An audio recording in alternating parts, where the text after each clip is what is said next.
사람이 사람을 죽이는 것보다 더 무서운 게 뭔지 아십니까? 믿었던 사람에게 내 등 뒤를 통째로 내어줬다가 그 손에 들린 칼날에 심장이 뚫리는 기분. 그건 죽어서도 잊지 못할 비극입니다. 지리산 자락에 핏빛 안개가 내려앉는 날이면 산자들은 문을 걸어 잠그고 숨을 죽입니다. 길 잃은 귀신이 마을로 기어들어온다며 벌벌 떨지요. 하지만 그들이 진짜 두려워해야 할 건 귀신 따위가 아닙니다. 7년 전 시체도 없이 사라졌던 한 여자가 소름 끼치게 시퍼런 칼날을 갈며 바로 당신들 곁으로 돌아왔으니까요. 새벽 2시 낡은 점집 문이 삐걱이며 열렸습니다. 발소리조차 죽인 짐승 같은 사내들이 내 목을 겨누고 들어왔을 때 나는 비로소 웃었습니다. 놈들이 칼을 치켜든 그 찰나 나는 연기처럼 사라졌고 비명조차 허락되지 않은 짧은 정막 끝에 놈들은 바닥을 기어야 했습니다. 다시 촛불을 켰을 때 방 안엔 하얀 소금 가루가 눈처럼 뿌려져 있었습니다.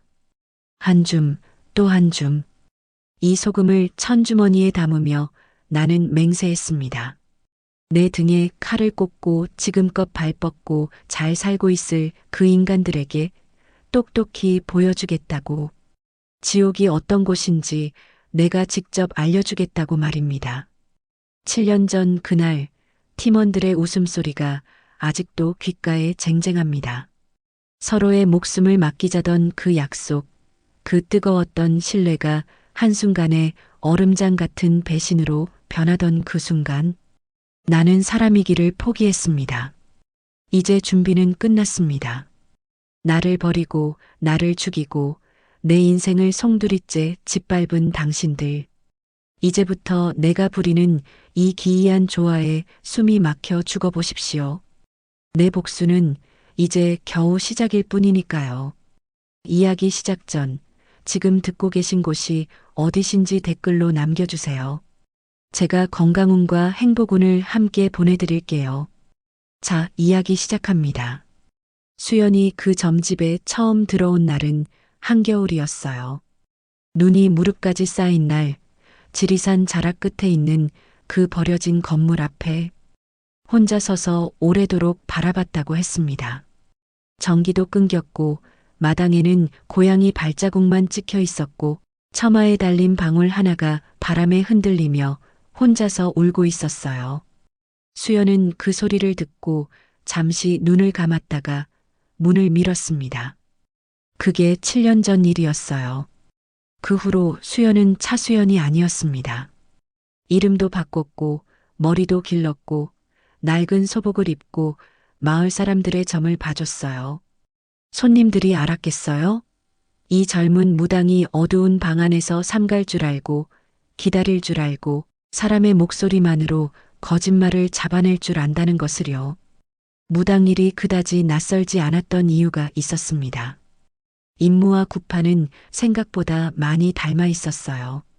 사람의 표정을 읽고 말에서 뒤틀린 부분을 찾아내고 상대가 숨기는 것을 알아채는 일. 7년 동안 수연은 그 두 가지를 동시에 하며 살았으니까요. 하지만 수연이 이 산속에 숨어든 건 단순히 살아남기 위해서만은 아니었습니다. 기다리고 있었던 거예요. 누군가를요.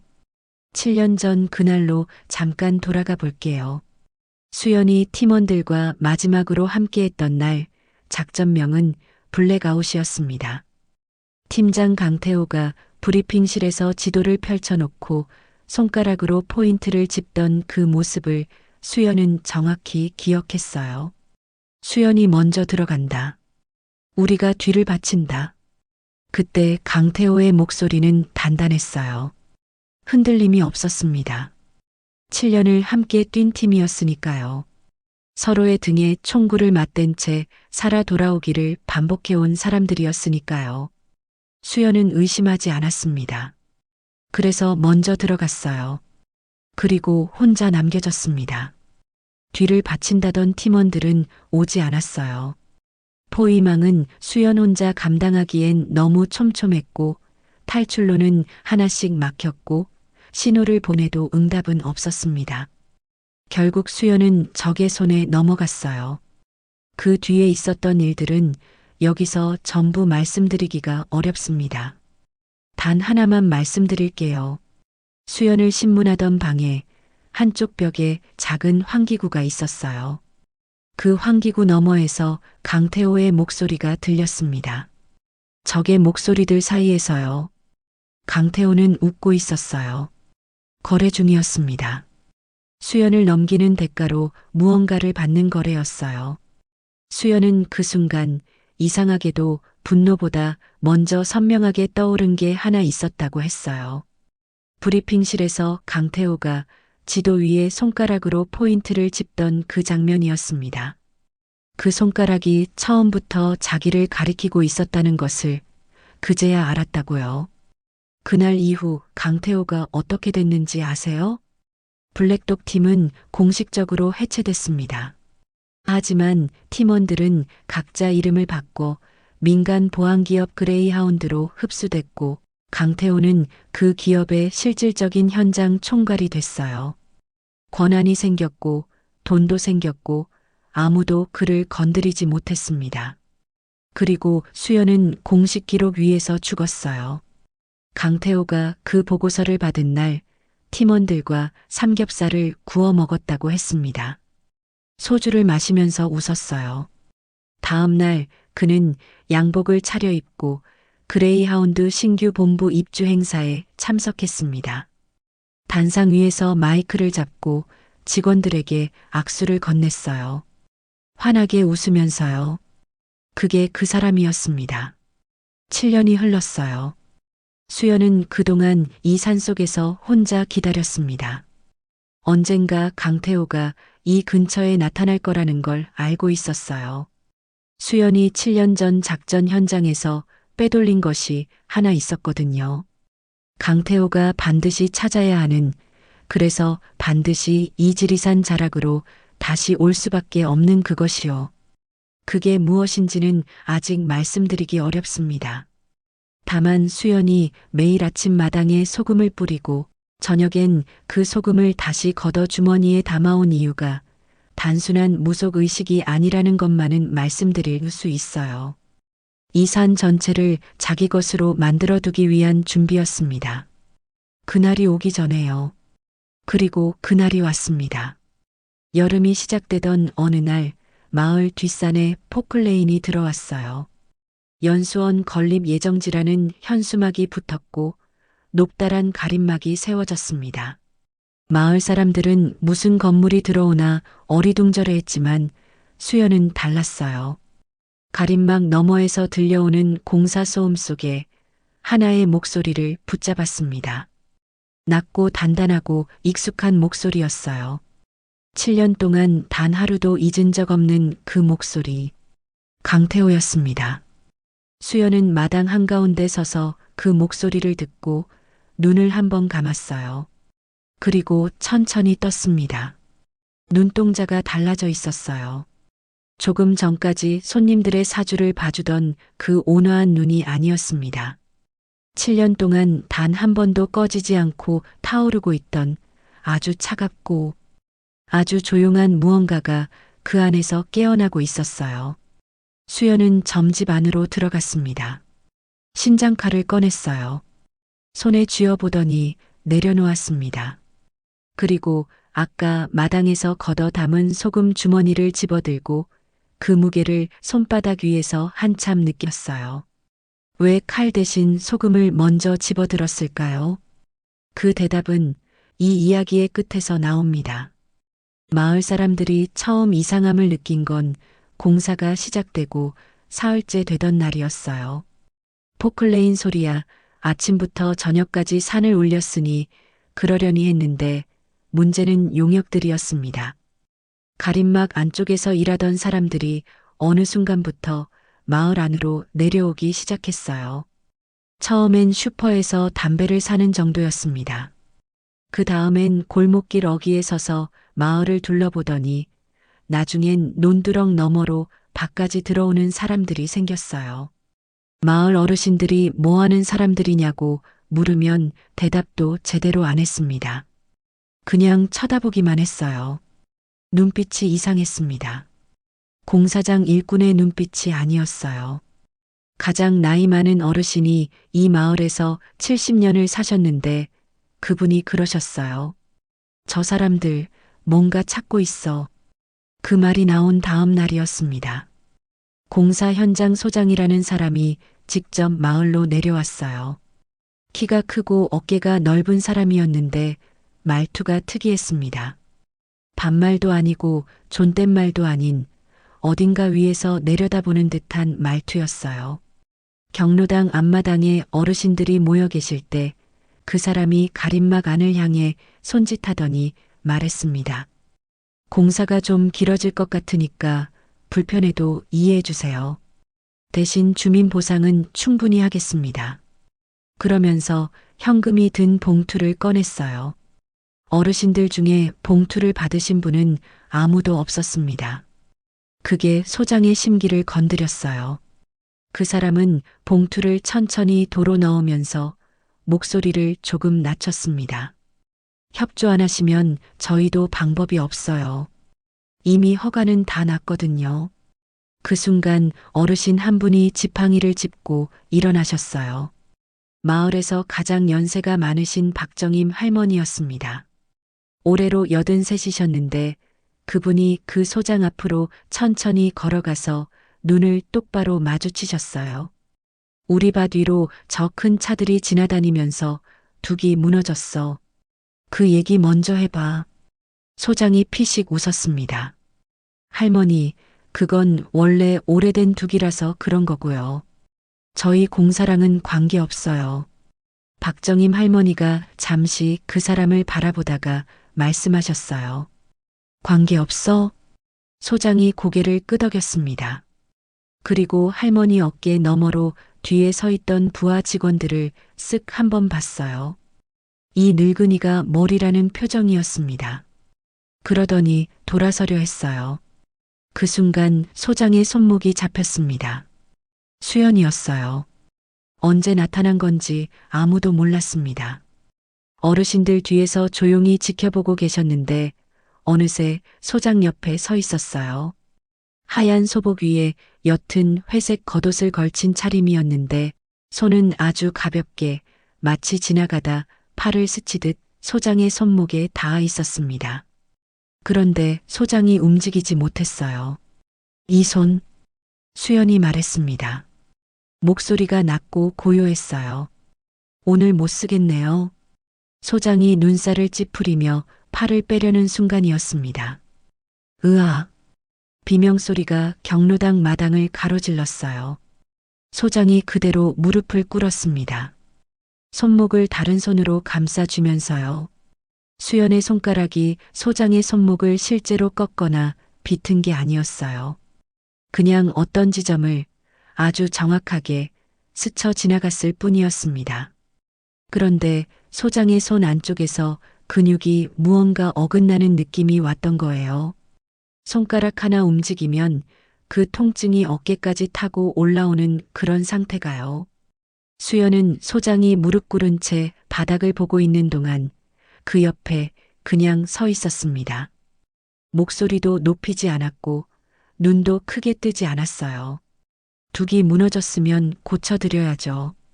소장 뒤에 서 있던 부하 직원 2명이 앞으로 나서려 했습니다.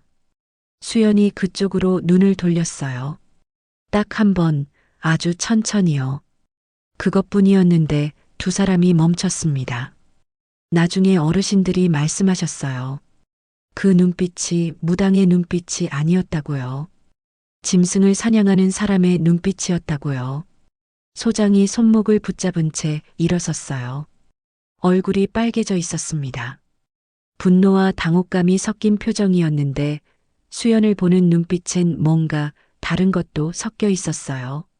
처음엔 무시였다가 무릎을 꿇고 나서는 경계로 바뀐 그 눈빛이요. 누구야, 이 여자? 수연이 대답 대신 할머니 쪽으로 돌아섰습니다. 할머니, 들어가 계세요. 제가 처리할게요. 그날 저녁 소장이 가림막 안으로 들어가 강태호에게 보고했습니다. 마을에 이상한 여자가 하나 있어요. 무당인데 손 쓰는 게 보통이 아닙니다. 강태호는 보고를 듣는 동안 창밖을 보고 있었어요. 산 아래 불빛들이 내려다 보이는 창이었습니다. 잠시 침묵이 흘렀어요. 무당. 강태호가 그 단어를 한번 되뇌었습니다. 나이가 30 중반쯤 됩니다. 키 크고 흰 옷 입은. 강태호가 그 대답을 듣고 나서 아무 말도 하지 않았어요. 창밖을 보던 시선이 조금 더 멀어졌습니다. 그러다가 아주 짧게 말했어요. 인원 늘려. 왜 그 대답이 나왔는지 소장은 이해하지 못했습니다. 그냥 마을 무당 하나 때문에 인원을 늘린다는 게 말이 되지 않는다고 생각했거든요. 하지만 강태호의 표정이 평소와 달랐습니다. 창가에 서서 산 아래를 내려다보는 그 눈빛이 어딘가 오래된 기억을 더듬는 사람의 눈빛 같았어요. 강태호는 그 이후에도 한참 창가에 서 있었습니다. 그날 밤 수연은 점집 마루에 앉아 바깥을 바라봤어요. 멀리 가림막 안쪽에서 불빛이 켜져 있었습니다. 낮에 공사가 한창이던 그 자리에서 밤에도 뭔가 움직이고 있었어요. 공사 현장치고는 너무 조용한 움직임이었습니다. 기계 소리가 아니었어요. 사람들이 오가는 소리였는데 그 패턴이 수연의 눈에는 공사 인부의 움직임이 아니라 경계 교대의 움직임으로 보였습니다. 수연은 그걸 보면서 처마 끝 방울을 손가락으로 건드렸어요. 딸랑. 작고 서늘한 소리가 밤 공기 속으로 퍼졌습니다. 그 소리를 들으며 수연이 혼자 중얼거렸어요. 아직 6개 남았네. 6개가 뭔지 아무런 설명이 없었습니다. 그냥 그 말 한마디를 남기고 수연은 안으로 들어갔어요. 처마 끝 방울이 혼자서 또 한 번 울었습니다. 딸랑. 바람이 없는데도요. 강태호가 인원을 늘린다고 했을 때 새로 들어온 사람들은 공사인부가 아니었어요. 작업복을 입고 있었지만 몸이 달랐습니다. 목이 굵고 손등에 굳은 살이 박혀 있고 걸음걸이가 일반 노동자의 것이 아니었어요. 마을 어르신들도 낌새를 챘습니다. 슈퍼를 운영하시는 최부자 할머니가 그 사람들이 과자를 사러 들어왔을 때 유심히 보셨다고 했어요. 물건을 고르는 척하면서 창밖을 계속 살폈다고요. 그리고 계산할 때 지갑에서 돈을 꺼내는 손이 어딘가 다른 걸 습관적으로 만지다가 돈을 꺼내는 손 같았다고 하셨습니다. 총 차고 다니는 사람들이야. 최부자 할머니가 그날 저녁 경로당에서 조용히 말씀하셨어요. 아무도 웃지 않았습니다. 모두 알고 있었거든요. 이 사람들이 연수원을 짓는 게 목적이 아니라는 것을요. 그런데 무서운 건 따로 있었어요. 아무도 신고를 못했습니다. 마을 이장이 경찰에 전화를 했더니 관할서에서 나온 대답이 이랬어요. 이미 허가가 다 난 공사 현장이고 민간 보안업체 직원들이 현장 경비를 서는 건 법적으로 문제가 없다고요. 그러니까 신고할 내용이 없다는 거였습니다. 전화를 끊고 나서 이장이 한참 수화기를 내려다봤어요. 손이 떨렸다고 했습니다. 그 이야기를 전해 들은 수연은 그날 저녁 혼자 부엌에서 밥을 먹으면서 아무 말도 하지 않았어요. 단지 젓가락을 내려놓고 창밖을 한번 봤습니다.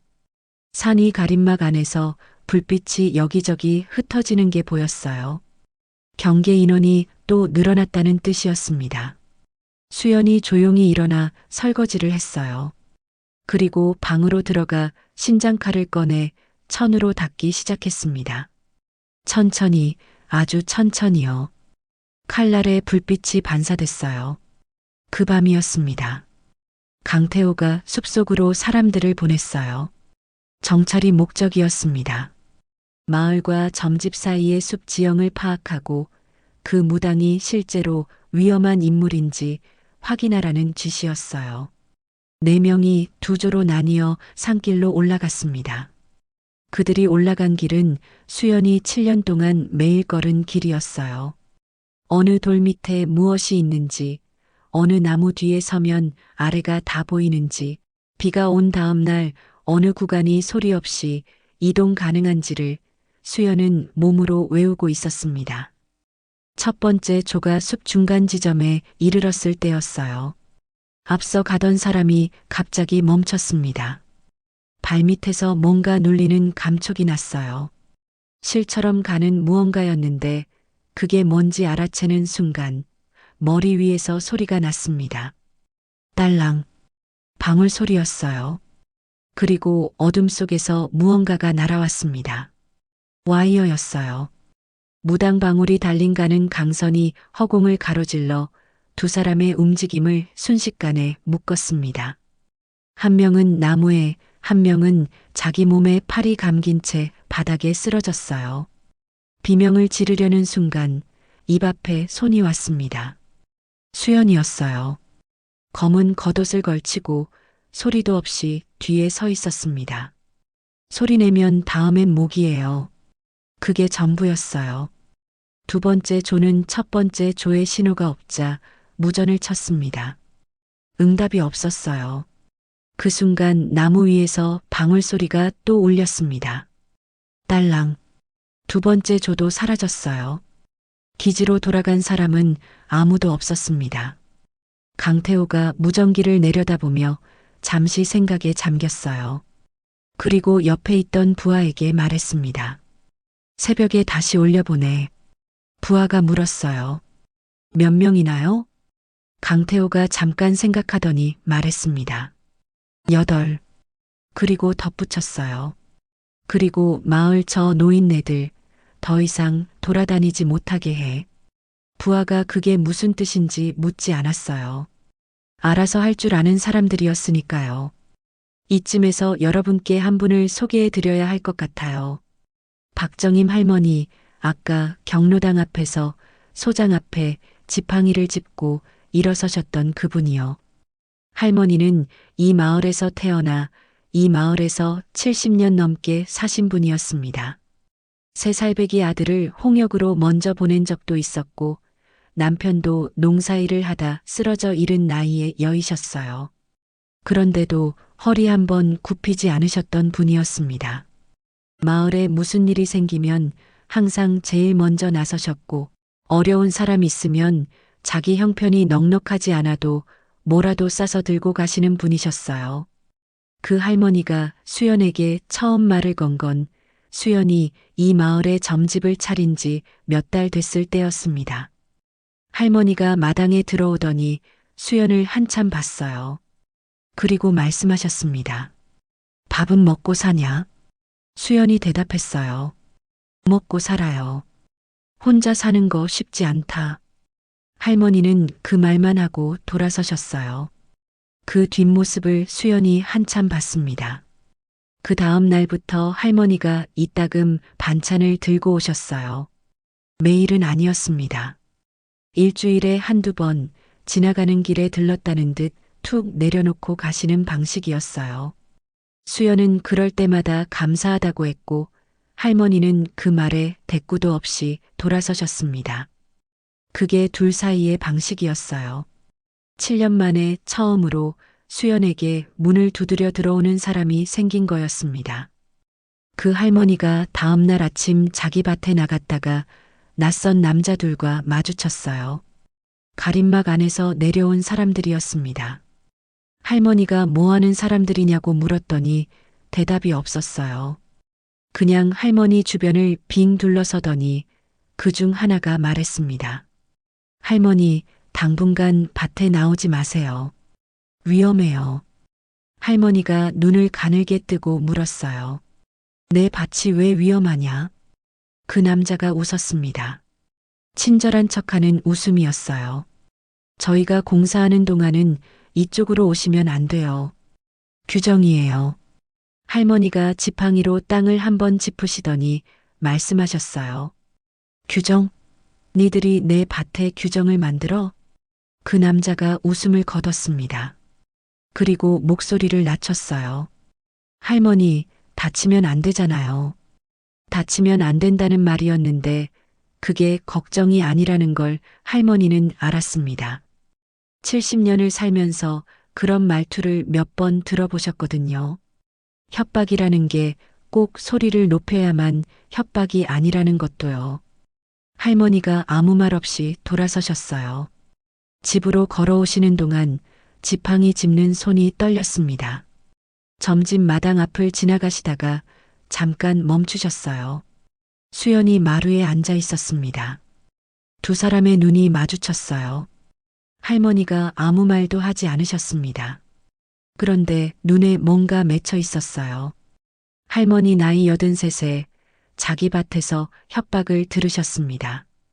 평생 이 땅을 일궈온 분이 자기 손으로 심고 가꾼 그 자리에서 낯선 사람들에게 오지 말라는 소리를 들으신 거였어요.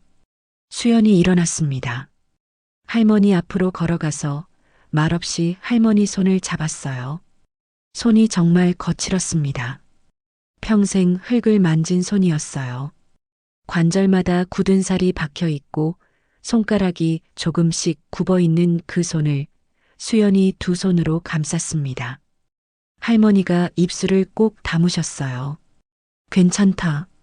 나는 괜찮아. 괜찮다고 하셨는데 눈물이 흘렀습니다.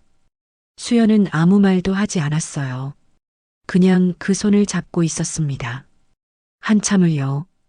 그날 밤 수연은 점집 마루에 혼자 앉아서 오래도록 산 위를 바라봤어요. 가림막 너머에서 불빛이 움직였습니다. 강태호가 새벽에 8명을 다시 올려보내기로 했다는 걸 수연은 알 리 없었어요.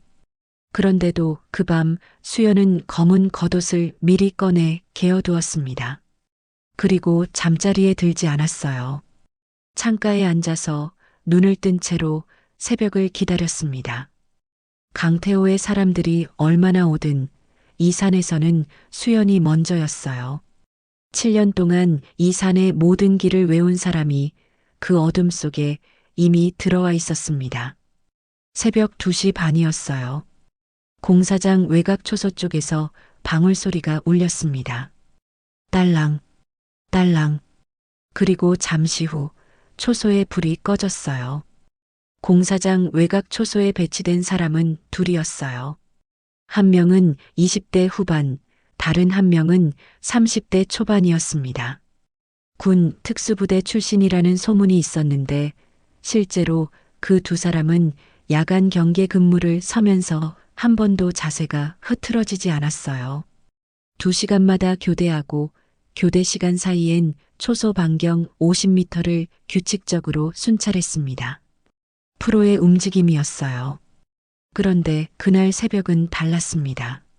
순찰을 돌던 30대 남자가 어느 순간 걸음을 멈췄어요.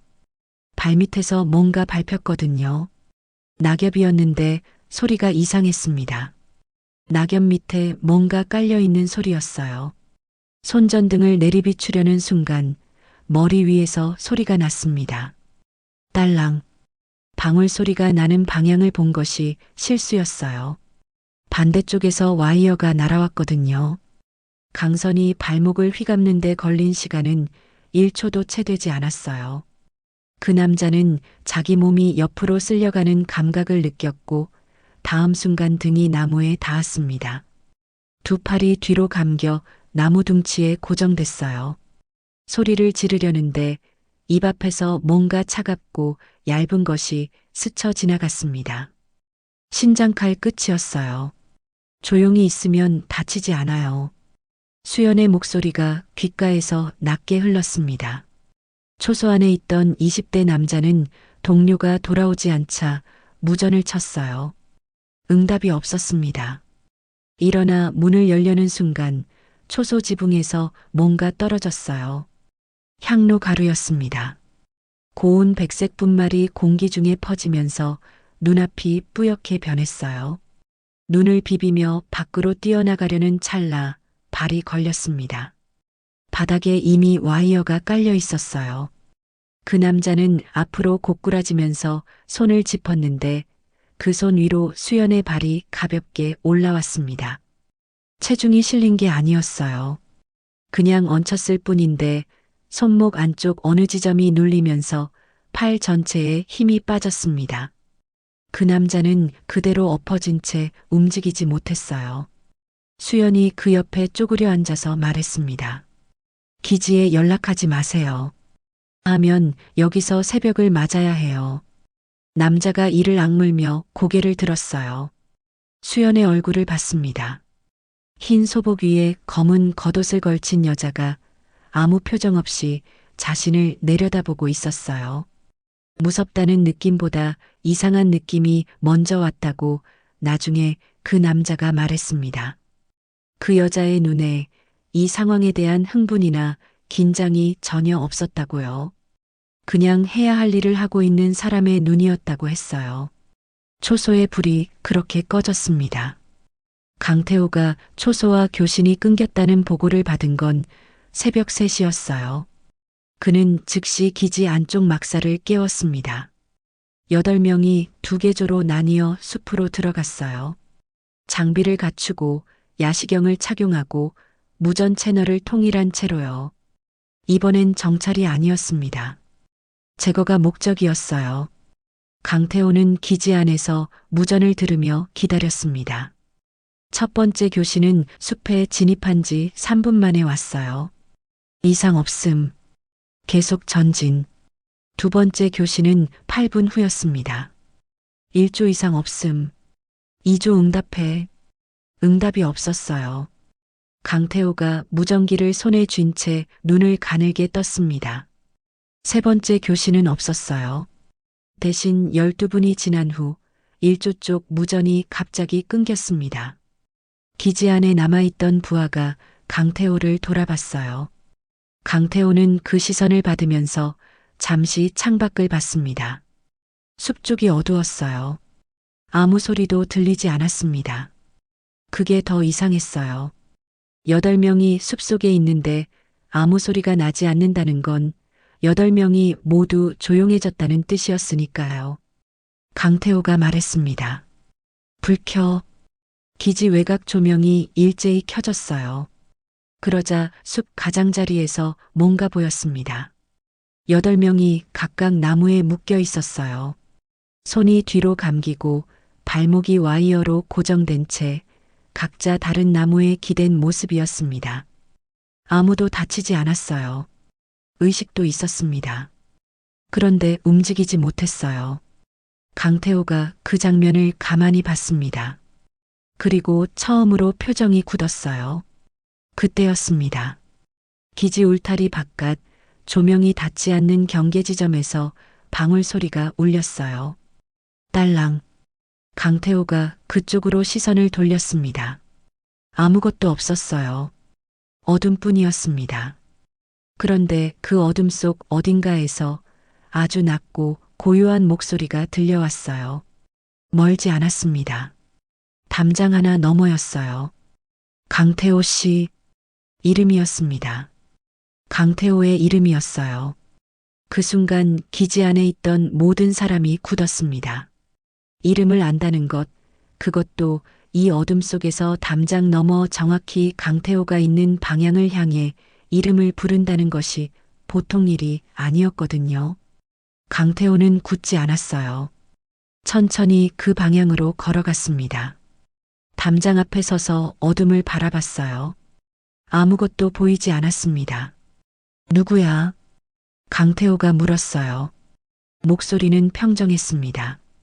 대답이 없었어요. 대신 바람이 불었고 그 바람 속에서 방울 소리가 한 번 더 울렸습니다. 딸랑. 그게 전부였어요. 강태호가 오래도록 그 어둠을 바라봤습니다. 그러다 돌아섰어요. 돌아서는 순간 그의 눈이 아주 조금 달라졌습니다. 부하들은 그게 분노라고 생각했어요. 그런데 분노가 아니었습니다. 두려움이었어요. 7년 만에 처음 느끼는 두려움이었습니다. 수연은 그 밤을 어떻게 보냈을까요? 기지 담장 앞에서 강태호의 이름을 부른 뒤 수연은 소리 없이 숲속으로 들어갔습니다. 안개가 다시 내려앉고 있었어요. 지리산 새벽 안개가 무릎까지 차오르는 그 속을 수연은 걸었습니다. 방향을 바꾸고 또 바꾸고 발소리 하나 없이 산길을 타고 점집 쪽으로 돌아왔어요. 새벽 5시가 막 넘었을 때였습니다. 수연이 점집 마당에 들어서서 처마 끝 방울을 바라봤어요. 손을 들어 방울 하나를 살짝 건드렸습니다. 딸랑. 그리고 작은 목소리로 중얼거렸어요. 5개 남았네. 아까 말씀드렸죠. 어젯밤엔 6개라고 했습니다. 오늘 밤이 지나고 나서 5개가 됐어요. 무슨 뜻인지는 아직 모르셔도 됩니다. 다만 이게 줄어들고 있다는 것, 그리고 수연이 그 숫자를 정확히 세고 있다는 것만 기억해 두세요. 날이 밝았습니다. 마을 어르신들이 아침 일찍 경로당 앞에 모였어요. 간밤에 뭔가 있었다는 걸 다들 느꼈거든요. 산 위에서 불빛이 이상하게 움직였다고 하셨고, 개들이 새벽에 유난히 짖었다는 분도 계셨습니다. 박정임 할머니만 아무 말씀이 없으셨어요. 마루에 앉아서 산 위를 바라보셨습니다. 한참 후에 할머니가 말씀하셨어요. 수연이가 무슨 짓을 하는지 나는 몰라. 근데 있잖아. 할머니가 옆에 앉은 최부자 할머니를 돌아보셨습니다. 저 애가 우리 편이라는 건 알아. 최부자 할머니가 고개를 끄덕이셨어요. 그게 이 마을 어르신들이 그날 아침 나눈 대화의 전부였습니다. 긴 설명도 없었고 확인도 없었어요. 그냥 그걸 알았습니다. 오래 살면 그런 게 보이거든요. 어떤 사람이 자기 이익 때문에 움직이는지, 어떤 사람이 다른 이유로 움직이는지요. 그리고 수연이 어떤 사람인지는 어젯밤 그 방울 소리 하나로 충분했어요. 강태호는 그날 아침 서울로 전화를 했습니다. 변수가 생겼어. 현장 정리 일정 앞당겨. 전화기 너머에서 잠시 침묵이 흘렀어요. 얼마나요? 사흘. 그럼 마을 쪽은요? 강태호가 잠깐 창밖을 봤습니다. 마을은 내가 처리해. 전화를 끊고 나서 강태호는 책상 위에 놓인 파일을 집어들었어요.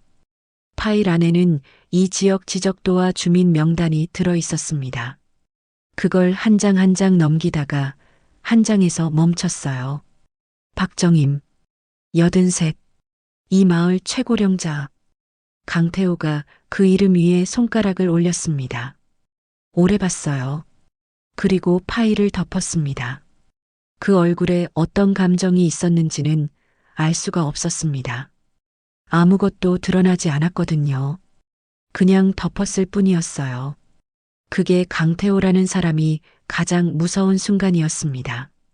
분노할 때가 아니라 아무 표정 없이 이름 하나를 그렇게 바라볼 때였어요. 강태호가 일정을 사흘 앞당겼다는 건 수연도 몰랐습니다. 그런데 그날 오후 뭔가 달라졌어요.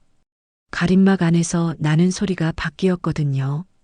포클레인 소리가 줄고 대신 트럭 엔진 소리가 늘었습니다. 뭔가를 싣는 소리였어요. 공사를 계속하는 게 아니라 뭔가를 옮기는 소리였습니다. 수연이 점집 마루에 앉아 그 소리를 듣다가 조용히 일어났어요.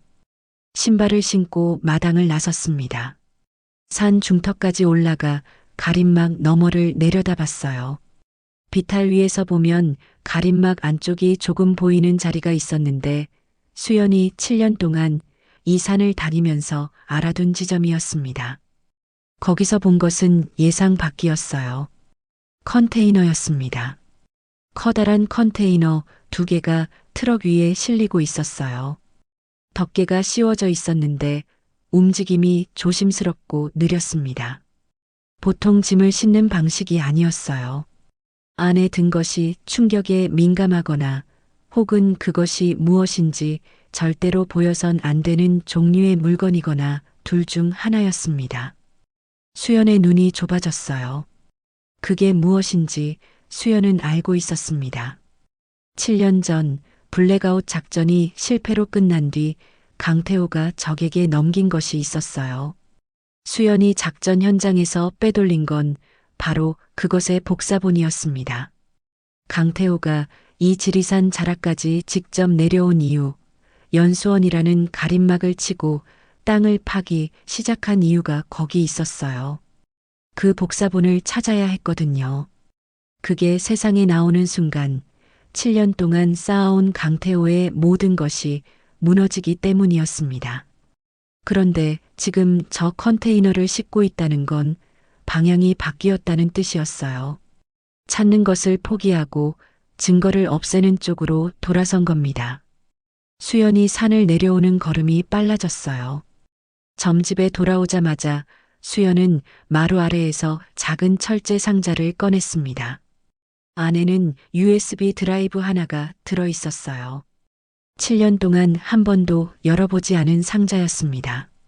수연이 그걸 손에 쥐고 잠깐 눈을 감았어요. 기억이 올라왔습니다. 작전 현장에서 혼자 남겨졌던 그날, 탈출로가 막히기 직전 수연이 마지막으로 한 행동이 이것이었어요. 손이 떨렸던 기억이 났습니다. 포위망이 좁혀오는 소리가 사방에서 들렸는데 그 와중에 이걸 숨기면서 수연은 이상하게도 울지 않았어요. 나중에 이게 필요할 것 같다는 생각이 먼저 왔거든요. 나중이 올 거라는 믿음이 그 순간 수연을 버티게 했습니다. USB를 상자에 다시 넣으면서 수연이 오랫동안 움직이지 않았어요. 그 자리에 앉아서 조용히 있었습니다. 한 번도 소리내어 운 적이 없었어요. 7년 동안요. 이 산속에서 혼자 새벽을 맞은 날이 몇 번인지 셀 수가 없었는데 그 어느 날도 소리를 낸 적이 없었습니다. 수연은 그렇게 훈련된 사람이었거든요. 감정은 이때 감정이 몸 밖으로 나오는 속도를 스스로 조절할 수 있는 사람이요. 그런데 그날은 잠깐 흔들렸어요. USB를 쥔 손이 조금 떨렸습니다. 그뿐이었어요. 소리도 없었고 눈물도 보이지 않았어요. 하지만 그 손 떨림 하나에 7년이 다 들어 있었습니다. 그 순간이었어요.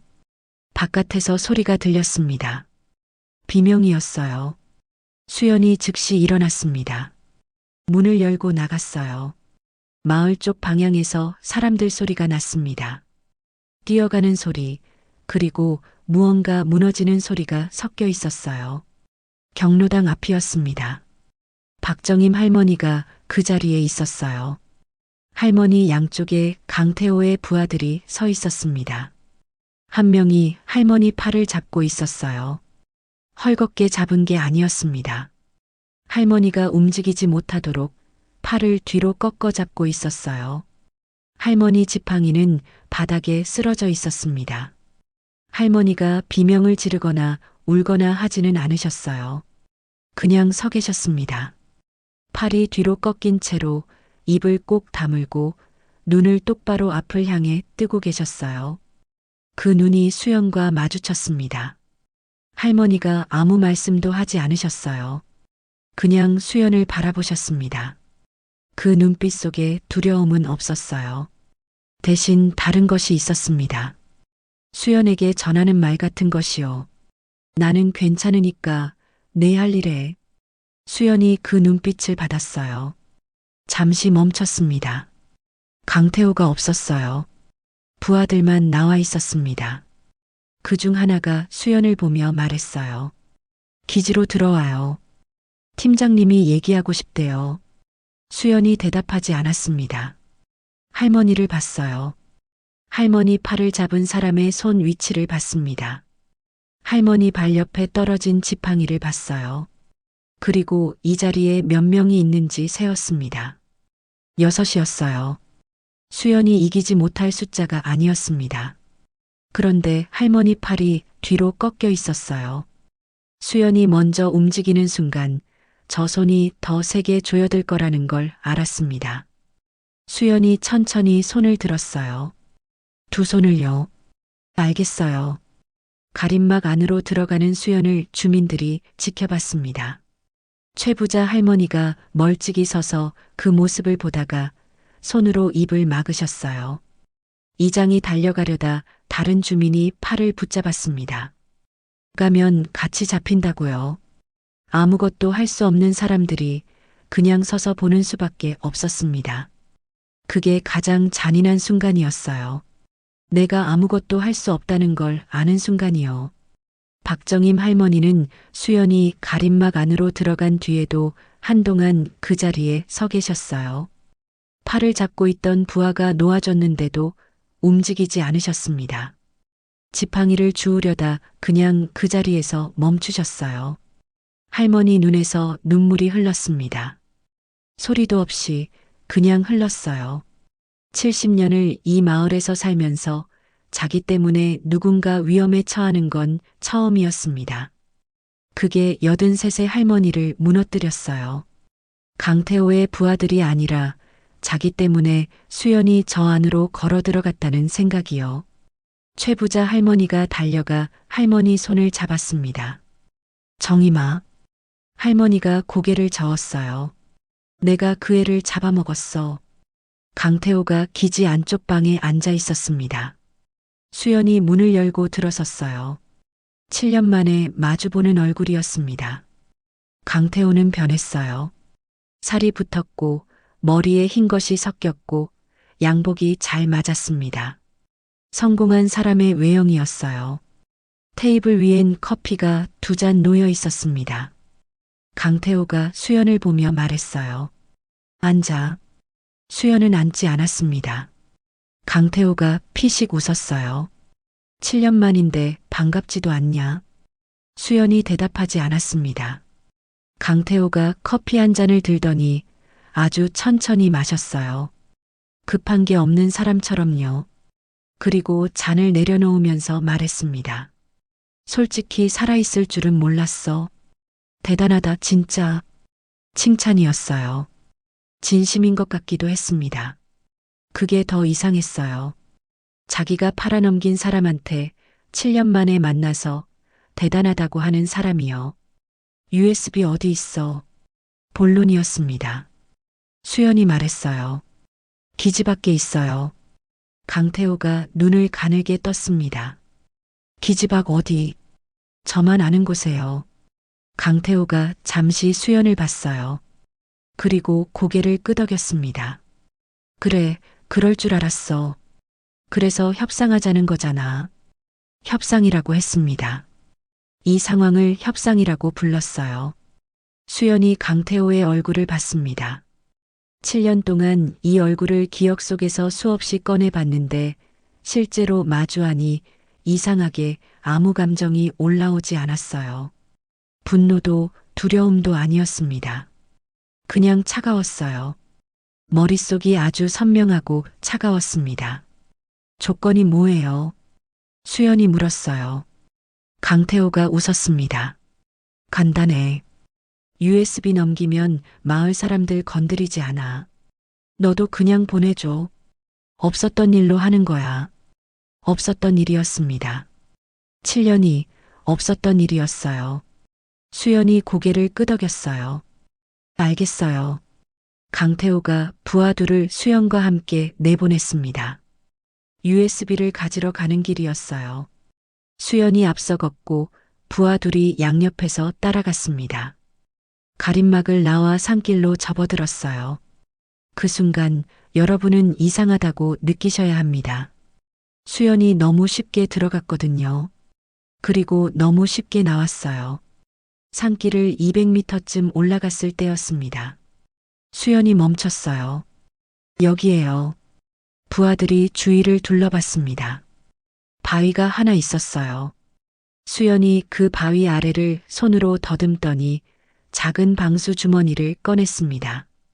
한 명이 다가와 그걸 낚아챘어요. 주머니를 열었습니다. 안에서 USB 드라이브가 나왔어요. 그 남자가 무전을 쳤습니다. 확보했습니다. 강태호의 목소리가 무전으로 돌아왔어요. 수고해. 올라와. 그리고 수연에게는 말이 없었습니다.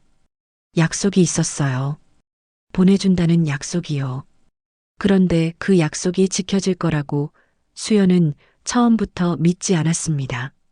강태호가 어떤 사람인지를 7년 동안 생각해온 수연이었으니까요. 부하 중 하나가 수연 뒤로 다가왔어요. 수연은 그 발소리를 들었습니다. 뒤에서 손이 오는 방향도요. 그런데 피하지 않았어요. 그냥 서 있었습니다. 손이 수연 어깨에 닿는 순간 수연이 말했어요. 기지 안에 뭔가 이상한 거 느꼈어요? 뜬금없는 말이었습니다. 두 부하가 서로 눈을 마주쳤어요. 수연이 계속 말했어요. 제가 기지 들어갔을 때 기지 안쪽에서 뭔가 했거든요. 뭔지 맞춰봐요. 그 순간이었습니다. 기지 쪽에서 비상벨이 울렸어요. 그때 강태호가 손에 들고 있던 USB를 기술 담당에게 건네며 말하고 있었습니다. 확인해봐. 파일 목록 전부. 기술 담당이 노트북에 연결했어요. 파일이 열렸습니다. 그런데 파일이 하나였어요.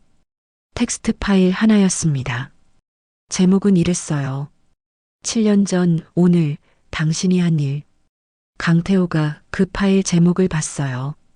그리고 클릭하기도 전에 기지 안쪽에서 연기가 올라오기 시작했습니다. 발전실이었어요. 수연이 기지 안에 들어왔다가 나가는 그 짧은 시간 동안 발전실 배선 한 곳을 건드려 놓은 거였습니다. 당장 폭발하는 게 아니었어요. 열이 천천히 쌓이다가 일정 온도를 넘으면 퓨즈가 나가는 방식이었어요. 시간을 계산한 거였습니다. 수연이 기지를 나와 충분히 멀어진 뒤에 터지도록요. 비상벨이 울리고 전등이 꺼졌습니다. 기지가 어두워졌어요. 강태호가 그 어둠 속에서 노트북 화면만 바라봤습니다. 텍스트 파일이 열렸어요. 파일 안에는 글이 없었습니다. 대신 사진 하나가 있었어요. 7년 전 강태호가 브리핑실에서 지도 위에 손가락을 짚던 그 순간이었습니다. 각도가 이상했어요. 위에서 내려다보는 각도였거든요. 브리핑실 천장 환기구에서 찍은 사진이었습니다. 수연이 그날 이미 알고 있었다는 뜻이었어요. 브리핑이 시작되기 전에 수연이 그 방 안에 카메라를 설치해 두었다는 뜻이었습니다. 강태호가 그 사진을 보면서 처음으로 이 모든 게 다시 보이기 시작했어요. 수연이 너무 쉽게 들어왔던 것, 너무 쉽게 나간 것, USB를 너무 쉽게 내준 것, 함정이었습니다. 처음부터요. 강태호가 그 어둠 속에서 중얼거렸어요. 이게 아닌데. 산길에서 수연이 비상벨 소리를 들었을 때 두 부하는 이미 기지 쪽으로 뛰어가고 있었습니다. 수연은 그 자리에 서서 산 아래 기지를 바라봤어요. 창문 하나에서 연기가 피어오르고 있었습니다. 작은 연기였어요. 계획한 대로였습니다. 수연이 주머니에서 뭔가를 꺼냈어요. 진짜 USB였습니다. 7년 동안 마루 아래 철제 상자에 보관해온 그것이었어요. 아까 강태호에게 건넨 건 빈 파일이 든 가짜였습니다. 진짜는 지금 수연 손 안에 있었어요. 수연이 그걸 손바닥 위에 올려놓고 잠깐 바라봤습니다. 그리고 산을 올랐어요. 기지로 가는 방향이 아니었어요. 반대 방향이었습니다. 이 USB를 전달해야 할 곳이 있었거든요. 7년 전부터 연락을 유지해온 딱 한 사람이 있었습니다. 강태호가 배신하지 않은 딱 한 사람이요. 그 사람한테 가야 했어요. 그런데 그게 누구인지는 강태호는 물론이고 수연 외에는 아무도 몰랐습니다. 우리도 아직은요. 수연이 산을 오르는 동안 기지 안은 혼란이었습니다. 발전실 퓨즈가 나가면서 기지 절반의 전력이 끊겼어요. 비상 발전기가 돌아가기는 했는데 용량이 부족했습니다. 복도 조명이 반만 켜졌고 내부 감시 카메라 일부가 꺼졌어요. 강태호가 상황을 파악하는데 10분이 걸렸습니다. 그 10분 동안 기지 안이 어수선했어요. 그 10분을 수연이 계산했던 거였습니다. USB를 전달할 사람은 산 정상 근처 폐임도 옆에서 기다리고 있었어요. 이 지리산 자락에서 유일하게 차가 들어올 수 있는 길 중에 강태호가 막지 못한 경로였습니다. 강태호는 마을로 이어지는 길과 주요 산길은 다 막았는데 이 임도는 지도에도 잘 나오지 않는 옛길이었거든요. 수연이 3년 전에 혼자 찾아낸 길이었어요. 수연이 그 길로 접어들었을 때 차 한 대가 서 있었습니다. 낡은 SUV였어요. 창문이 내려오면서 남자가 얼굴을 내밀었습니다. 50대 초반, 머리가 반쯤 새었고 눈가에 주름이 깊게 팼어요. 이름은 나중에 말씀드리겠습니다. 지금은 그냥 수연이 7년 동안 유일하게 믿어온 사람이라고만 해두겠어요. 그가 수연을 보고 말했습니다. 왔어. 수연이 USB를 내밀었어요. 그가 받아서 손안에 쥐었습니다. 잠시 아무 말이 없었어요. 그러다가 수연을 봤습니다. 지금 내려가면 위험해. 수연이 대답했어요. 알아요. 그래도 갈 거야? 수연이 대답하지 않았습니다. 그게 대답이었어요. 그 남자가 한숨을 내쉬었습니다. 그리고 수연에게 작은 것 하나를 건넸어요. 이어폰이었습니다. 무전용 이어폰이었어요. 연결해둬. 내가 듣고 있을게. 수연이 그걸 받아서 귀에 꽂았습니다. 그리고 돌아섰어요. 남자가 뒤에서 말했습니다. 차수연. 수연이 멈췄어요. 7년 동안 고생했다. 수연이 돌아보지 않았습니다. 그냥 그 자리에서 잠깐 멈춰 있다가 다시 걸었어요. 산 아래로 기지 쪽으로요. 강태호가 상황을 정리한 건 그로부터 15분 뒤였습니다.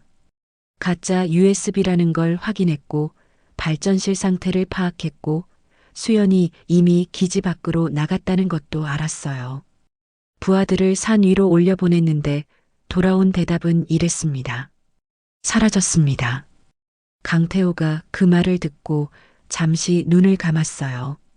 이 상황이 어디서부터 어떻게 틀어진 건지를 처음부터 다시 짚기 시작했습니다. 수연이 너무 쉽게 들어왔고 너무 쉽게 나갔고 USB를 너무 쉽게 넘겼다는 걸 그제야 선명하게 봤어요. 브리핑실 사진이 떠올랐습니다. 7년 전 그날 수연이 이미 알고 있었다는 것, 그러니까 수연이 잡힌 게 아니라 수연이 들어간 거였다는 것이 이제야 연결됐어요. 강태호가 중얼거렸습니다. 처음부터 날 기다린 거야. 그 말을 하면서 얼굴에 뭔가 지나갔어요. 당혹감이었는지, 분노였는지, 아니면 그 두 가지가 동시에 뒤섞인 것이었는지, 보는 사람도 구분하기 어려운 표정이었습니다. 그런데 강태호는 이상하게도 그 다음 행동이 빨랐어요. 기지 봉쇄해. 아무도 들어오거나 나가지 못하게. 그리고 덧붙였습니다. 마을 노인네들 지금 경로당에 있어? 부하가 확인하고 대답했어요. 예. 거기 사람 세워. 그게 강태호였습니다. 몰리면 약자를 방패로 쓰는 사람이었어요. 7년 전에도 그랬고 지금도 달라진 게 없었습니다. 자기가 위험해지면 다른 사람을 끌어당기는 사람이었어요. 수연이 그 무전을 이어폰으로 들었을 때 경로당까지 200m가 남아 있었습니다. 뛰었어요. 소복자락이 산길에서 펄럭였고 검은 겉옷이 바람을 받았습니다. 소리 없이 달리는 수연의 발이 낙엽을 밟는 소리조차 거의 나지 않았어요. 기지 담장 쪽에서 부하 둘이 먼저 경로당으로 향하는 게 보였습니다. 수연이 그들보다 빠른 길을 알고 있었어요. 고도를 낮추며 산을 가로지르는 지름길이었는데 가파르고 좁았지만 수연은 눈 감고도 갈 수 있는 길이었습니다. 경로당 후문 쪽으로 먼저 도착했어요. 어르신들이 안에 계셨습니다. 박정임 할머니도 계셨어요. 아까 팔이 꺾인 뒤 누군가 부축해서 데려왔던 거였어요. 수연이 후문으로 들어서자 어르신들이 일제히 수연을 봤습니다. 수연이 낮게 말했어요.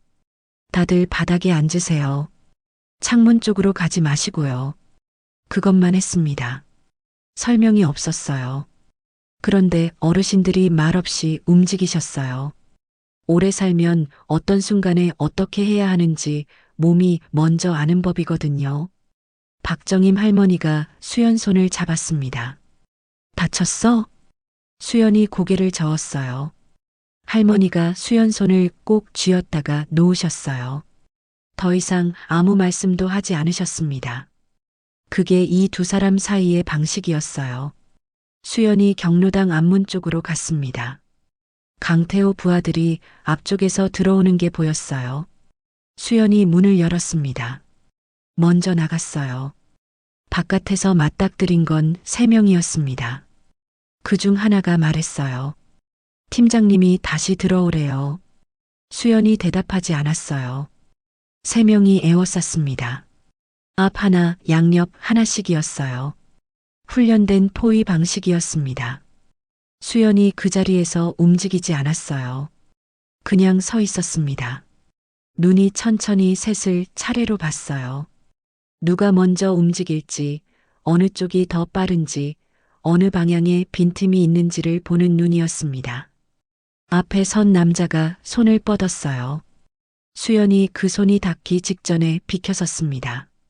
한 발자국이었어요.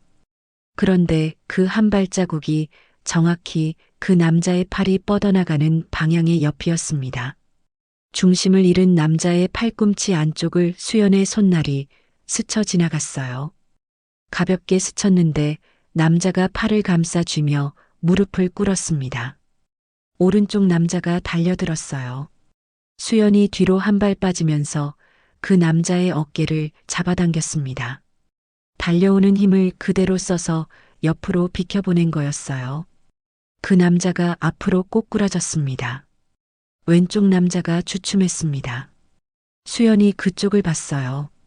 그 남자가 뒷걸음질 쳤습니다. 수연이 말했어요. 들어가서 팀장한테 전해요. 대화하고 싶으면 혼자 나오라고요. 강태호가 그 보고를 받은 건 기지 안에서였습니다. 부하 셋이 경로당 앞에서 제압당했다는 내용이었어요. 강태호가 그 말을 듣는 동안 표정이 없었습니다. 아무것도 없었어요. 잠시 후 그가 말했습니다. 전원 기지 안으로 들어와. 아무도 내보내지 마. 완전히 다른 방향이었어요. 마을을 압박하는 대신 기지 안으로 웅크리는 쪽을 선택했습니다. 그리고 바깥에 있는 어르신들을 더 이상 건드리지 않겠다는 뜻이기도 했어요. 왜 그랬을까요? 강태호가 수연을 겉으로는 무시하면서도 안으로는 이미 계산을 바꾸고 있었기 때문이었습니다. 상대가 어떤 수준인지를 그 짧은 교전 보고 하나로 다시 판단한 거예요. 그리고 지금 이 기지 안에서 정면으로 붙으면 이길 수 없다는 걸 인정하기 싫었지만 알았습니다. 그래서 시간을 끌기로 했어요. 외부에서 지원이 오면 판이 달라지니까요. 강태호가 전화를 꺼냈습니다. 수연은 그 시간 동안 경로당 마당에 서 있었어요. 기지가 조용해졌습니다. 사람들이 안으로 들어간 거였어요. 수연이 그걸 보면서 생각했습니다. 강태호가 시간을 벌려 한다는 걸 알았어요. 그러면 수연이 움직여야 했습니다. 강태호가 기다리는 시간이 끝나기 전에 이쪽에서 판을 끝내야 했어요. 수연이 처마 끝 방울 하나를 꺼냈습니다.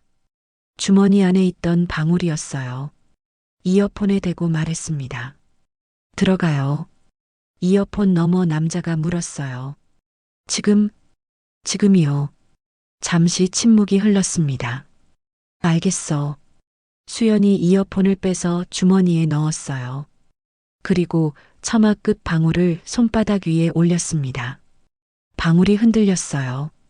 소리는 나지 않았습니다. 수연이 손으로 감싸 쥐었거든요. 그리고 기지 쪽으로 걸었어요. 이번에는 초대받아 들어가는 게 아니었습니다. 처음부터 끝까지 수연이 선택한 방향이었어요. 기지 담장 외벽 쪽에 도달했을 때 수연이 멈췄습니다. 담장을 따라 동쪽으로 걸어갔어요. 가림막이 처음 세워졌을 때부터 수연이 눈여겨본 지점이 있었습니다. 담장과 산비탈이 맞닿는 구석이었는데 산쪽 지형이 약간 높아서 담장 윗부분과 높이가 비슷해지는 자리였어요. 수연이 3주 전에 그 자리에 발디딤용 돌 하나를 옮겨다 놓았습니다.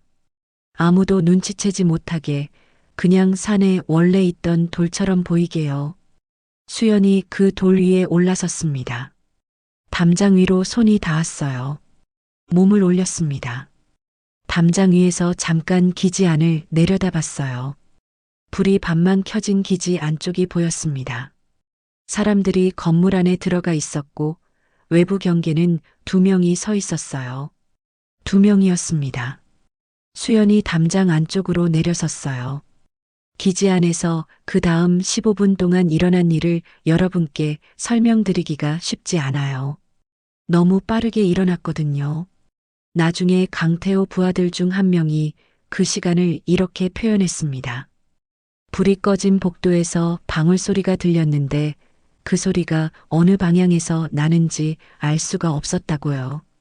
왼쪽에서 나는 것 같으면 오른쪽에서 사람이 나왔고 위에서 나는 것 같으면 발밑에서 손이 왔다고 했어요. 그게 수연이 7년 동안 갈아온 것이었습니다.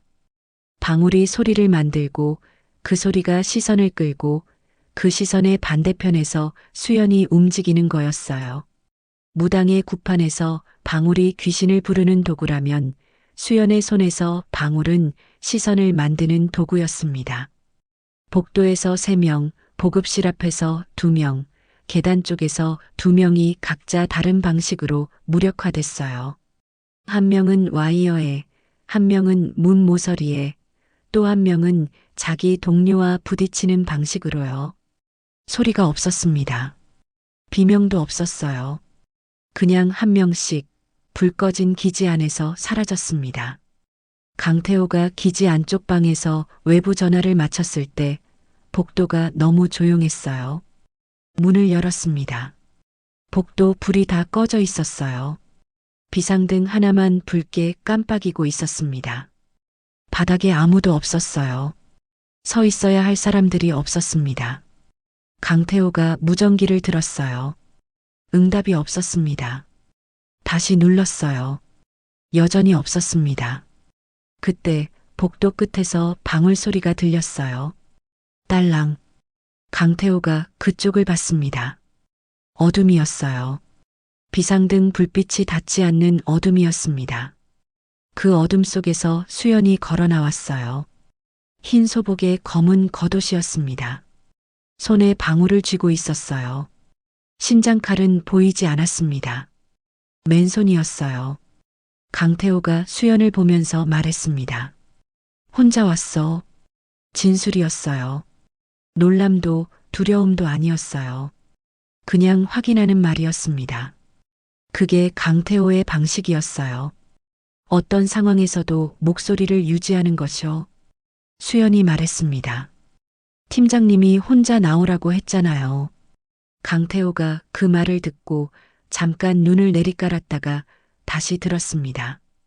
그래서 들어왔어. 수연이 걸었습니다. 강태호 쪽으로요. 강태호가 먼저 움직였습니다. 수연이 복도를 걸어오는 걸 보면서 기다리다가 거리가 3걸음쯤 됐을 때 허리 쪽에서 뭔가를 꺼냈어요. 접이식 전술 나이프였습니다. 펼치는 소리가 어두운 복도에서 선명하게 났어요. 강태호가 말했습니다. 나한테 이길 것 같아? 조용한 목소리였어요. 협박이 아니었습니다. 진짜로 묻는 말 같았어요. 7년 전 수연이 어떤 수준이었는지 기억하는 사람의 물음이었습니다. 그때도 수연은 팀 안에서 가장 빠른 사람이었거든요. 강태호는 자기가 그걸 알고 있다는 걸 보여주면서 동시에 그래도 자기가 이긴다는 확신을 함께 내보이는 말투였어요. 수연이 멈추지 않았습니다. 3걸음을 2걸음으로 줄이면서 말했어요. 7년 동안 매일 한 게 뭔지 아세요? 강태호가 잠시 눈을 가늘게 떴습니다. 수연이 나머지 2걸음을 채웠어요. 싸움이라고 부르기엔 너무 짧았습니다. 강태호가 먼저 칼을 들어 올렸어요. 아래에서 위로 올라오는 방향이었습니다. 훈련된 동작이었어요. 빠르고 정확했어요. 7년 전이었다면 수연이 피하기 어려웠을 거라고 나중에 이 장면을 전해들은 사람들이 말했습니다. 그런데 수연은 피하지 않았어요. 옆으로 한 발 비키면서 올라오는 강태호의 손목 바깥쪽을 수연의 손목으로 받아쳤습니다. 힘으로 막은 게 아니었어요. 방향을 틀어낸 거였어요. 칼이 수연의 어깨를 스치고 지나갔습니다. 스쳤어요. 닿았지만 깊지 않았어요. 그 찰나에 수연의 다른 손이 강태호의 손목을 잡았습니다. 잡는 게 아니라 감는 방식이었어요. 손가락이 손목뼈와 힘줄 사이 어느 지점을 정확히 눌렀습니다. 강태호의 손에서 칼이 떨어졌어요. 바닥에 칼이 부딪히는 소리가 났습니다. 짧고 차가운 소리였어요. 강태호가 손목을 잡힌 채로 수연을 봤습니다. 처음으로 진짜로 2눈에 당혹감이 찼어요. 머리로는 알고 있었습니다. 7년이 흘렀다는 걸요. 그런데 몸이 그걸 실감하지 못하고 있었어요. 자기가 기억하는 수연과 지금 눈앞의 수연이 달랐습니다. 수연이 손을 놓았어요. 칼 쪽으로 발을 뻗어 멀리 밀어냈습니다. 그리고 뒤로 한 발 물러섰어요. 강태호가 손목을 감싸주면서 물었습니다. 왜 안 끝내? 수연이 대답했어요. 할 말이 있어서요. 강태호가 벽에 등을 기댔습니다. 손목이 제대로 쥐어지지 않는다는 걸 알았고 칼은 멀리 있었고 복도 안에 자기를 도울 사람이 없다는 것도 알았어요. 그걸 다 알면서도 목소리는 유지했습니다. 이 사람이 끝까지 놓지 않는 게 그것이었어요. 목소리였습니다. 해봐. 수연이 말했어요. 7년 전 그날 팀장님이 브리핑실에서 손가락으로 지도를 짚던 거 기억해요? 강태호가 아무 말도 하지 않았습니다. 저 그때 알았어요. 팀장님이 저를 파는 거요. 브리핑이 시작되기 전에 이미 알았습니다. 강태호의 눈이 움직였어요. 그럼 왜 들어갔어? 수연이 잠깐 강태호를 봤습니다. 증거가 필요했으니까요. 강태호가 그 대답을 듣고 천천히 고개를 들었어요. 뭔가를 다시 계산하는 눈이었습니다. 수연이 그날 알면서 들어갔다는 것, 잡히면서 뭔가를 숨겼다는 것, 7년을 이 산속에서 기다렸다는 것이 하나의 선으로 이어지는 순간이었어요. 강태호가 말했습니다. 죽은 줄 알았는데 무당질이나 하고 있었나? 비아냥이었어요. 몰려도 비아냥이 나오는 사람이었습니다. 이게 강태호의 마지막 방패였어요. 상대를 작게 만들어서 자기가 커지려는 거였는데 그게 이 순간에도 습관처럼 나왔습니다. 수연이 대답했어요. 내 제삿날 잡으러 왔어요. 강태호가 그 말을 듣고 잠깐 멈췄습니다. 수연이 주머니에서 소금 주머니를 꺼냈어요. 작고 낡은 천주머니였습니다. 손바닥 위에 올려놓으면서 말했어요. 7년 동안 매일 아침 마당에 소금을 뿌렸어요.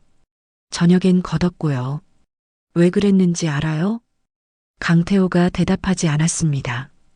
팀장님 발소리가 이 마을 흙을 밟는 날, 이 소금이 7번째 주머니가 되거든요. 강태호가 그 주머니를 봤어요. 수연이 말했습니다. 오늘이 그날이에요. 여러분 기억하세요? 이야기의 처음으로 돌아가 보면 수연이 새벽에 쓰러진 2사람을 내려다보고 나서 바닥에 하얀 가루를 주머니에 담았습니다. 그게 이 소금 주머니였어요. 7년 동안 강태호가 오기를 기다리며 하루도 빠짐없이 쌓아온 것이었습니다. 마당에 소금을 뿌리는 건 무속의 방식으로 부정한 것을 씻어낸다는 의미가 있어요. 그런데 수연에게 그 소금은 다른 뜻이었습니다. 하루를 버텼다는 증거였어요. 오늘도 살아 있었다는 기록이었습니다. 그게 7년이 쌓여서 7번째 주머니가 됐어요. 강태호가 이 마을 흙을 밟는 날 7번째 주머니가 찬다고 수연은 알고 있었습니다. 어떻게 알았냐고요? 그 임도에서 USB를 받아간 남자가 있었잖아요. 50대 초반에 머리가 반쯤 새고 눈가에 주름이 깊은 남자요. 그 사람이 강태호의 움직임을 3년 전부터 추적하고 있었습니다. 강태호가 이 지리산 자락의 땅을 매입하기 시작했을 때부터요. 그리고 강태호가 직접 내려오는 날짜를 수연에게 미리 알려줬어요. 그래서 수연이 알았던 거였습니다. 강태호가 오는 날이 언제인지를요. 그 남자의 이름은 박도훈이었어요.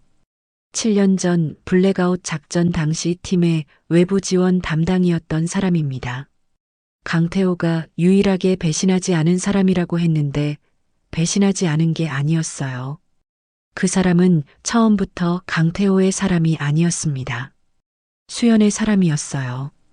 블랙아웃 작전이 시작되기 전 수연이 먼저 그에게 연락했거든요. 뭔가 이상하다고요. 그래서 박도훈이 외부에 남았고 살아남았고 7년을 기다렸습니다.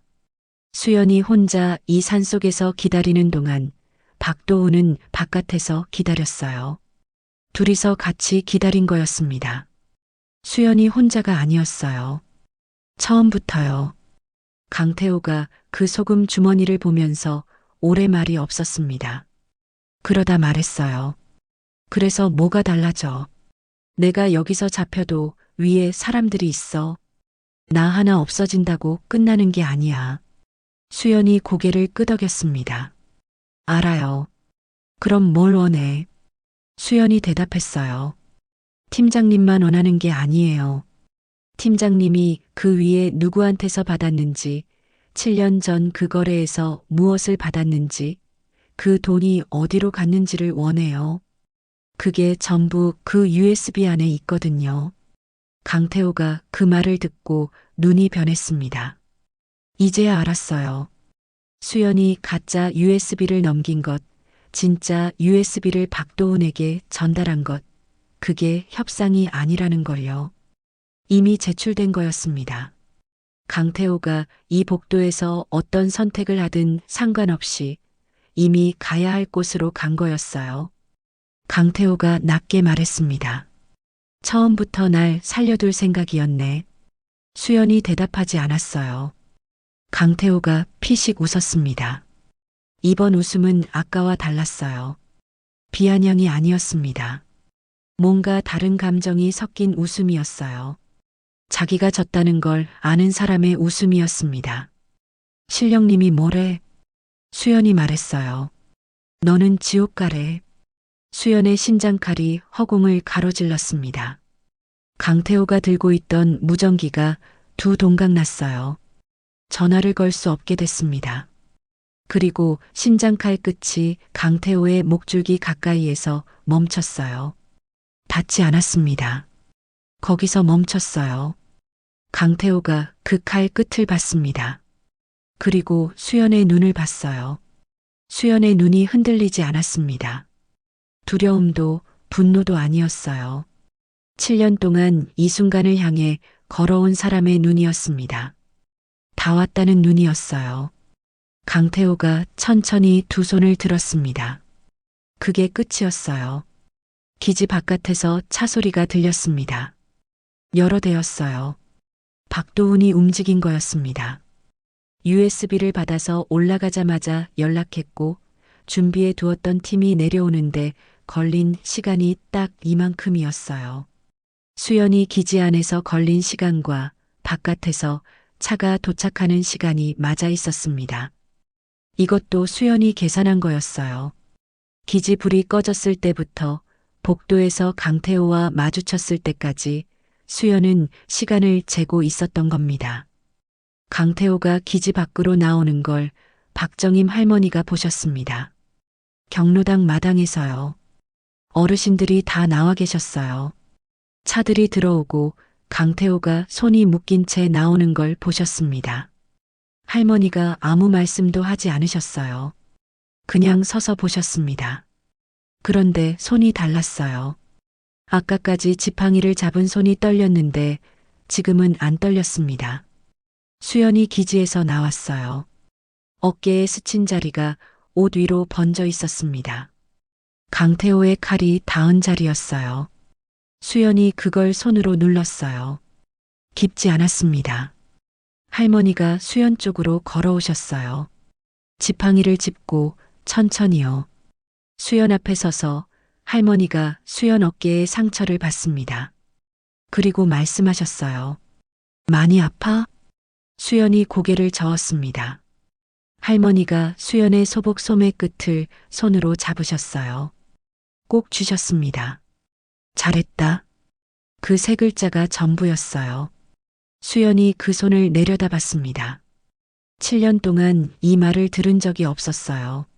수고했다는 말도, 고맙다는 말도, 살아줘서 다행이라는 말도요. 수연은 그런 말을 기대하며 기다린 게 아니었지만 막상 들으니까 이상했습니다. 눈이 뜨거워지는 게 느껴졌어요. 소리를 내지 않았습니다. 수연이 그런 사람이었으니까요. 그냥 눈이 뜨거워지는 걸 느끼면서 할머니 손 위에 자기 손을 올렸어요. 그게 전부였습니다. 오늘 이야기 재밌게 들으셨다면 꼭 댓글로 소감 한마디 남겨주세요. 듣고 계신 그곳으로 행운을 전달해 드릴게요.